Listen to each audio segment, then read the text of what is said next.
خطاب رضی اللہ تعالیٰ عنہ یہ عظیم شخصیت ہے. آپ بڑے عدل و انصاف کے پیکر تھے. 26 ذی الحج کو ایک مجوسی نے آپ کو وار کیا نماز کی حالت میں، آپ شہید زخمی ہو گئے. یکم محرم الحرام کو آپ شہادت فرمائی. آج کا دن تھا، آپ نے جام شہادت نوش فرمائی. حضرت عمر بن خطاب کا گہرا زخم تھا، تو جب طبیب کو بلایا گیا نا تو طبیب نے کہا اے عمر کوئی وصیت ہے تو کر دے، اب تو زیادہ دیر زندہ نہیں رہ سکتا. تو حضرت عمر بن خطاب نے کہا اپنے بیٹے کو عبداللہ جاؤ حذیفہ بن یمان کو بلا کے لاؤ. اب بات بڑے کمال کی بات ہے، تھوڑا توجہ کیجیے گا. حضرت حذیفہ بن یمان جب حضرت عمر بن خطاب کے پاس پہنچے نا تو حضرت عمر بن خطاب نے دھیرے دھیرے کہا اے حذیفہ ذرا یہ تو بتاؤ نا، یہ وہ صحابی ہیں حذیفہ بن یمان جن کو رسول اللہ صلی اللہ تعالی علیہ وسلم نے منافقین کے نام بتائے تھے. اب آج اسی عمر بن خطاب کی دیکھیں. کہا اے حذیفہ اور کچھ نہیں، بس اتنا بتا دے کیا رسول اللہ نے کہیں میرا نام تو نہیں بتایا، کہیں منافقین کے اندر میرا نام تو نہیں بتایا؟ یہ کون عمر جس کے بارے میں رسول اللہ نے جنتی کی بشارت دی؟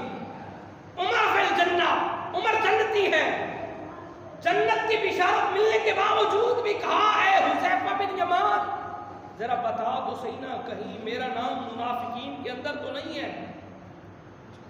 آپ نے کہا اے عمر اللہ اور اس کے رسول کے راز تھے میرے پاس، میں نے نہیں بتانے تھے، پر آپ اصرار کر رہے ہیں تو بتاتا ہوں، بس آپ کا نام نہیں ہے. تو پھر جب آپ چلے گئے نا تو پھر بھی اپنے بیٹے کو کہا اے عبداللہ خیال رکھنا جب میں دنیا سے چلا جاؤں تو حذیفہ بن یمان پر نظر رکھنا، کہیں میرے شرم کی وجہ سے، حیا کی وجہ سے، امیر المومنین ہونے کی وجہ سے، کہیں یہ میرا بھرم رکھنے کی وجہ سے یہ کہہ کے چلا گیا ہو، نظر رکھنا. یہ کون حذیفہ بن یمان ہے؟ جب رسول اللہ اس دنیا سے گئے نا تو حذیفہ بن یمان منافق کے جنازے میں نہیں جایا کرتے تھے، نہیں جایا کرتے تھے منافق کے جنازے میں.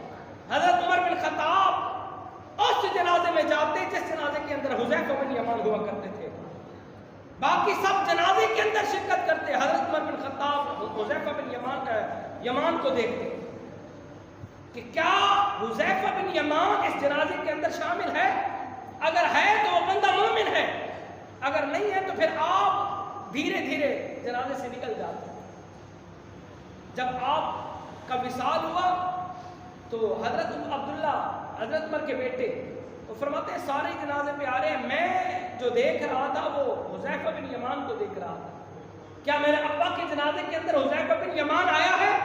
تو جب دیکھا کہ سامنے حذیفہ بن یمان کھڑے ہیں تو آپ فرماتے ہیں اے مولا تیرا شکر ہے، اے مولا تیرا شکر ہے.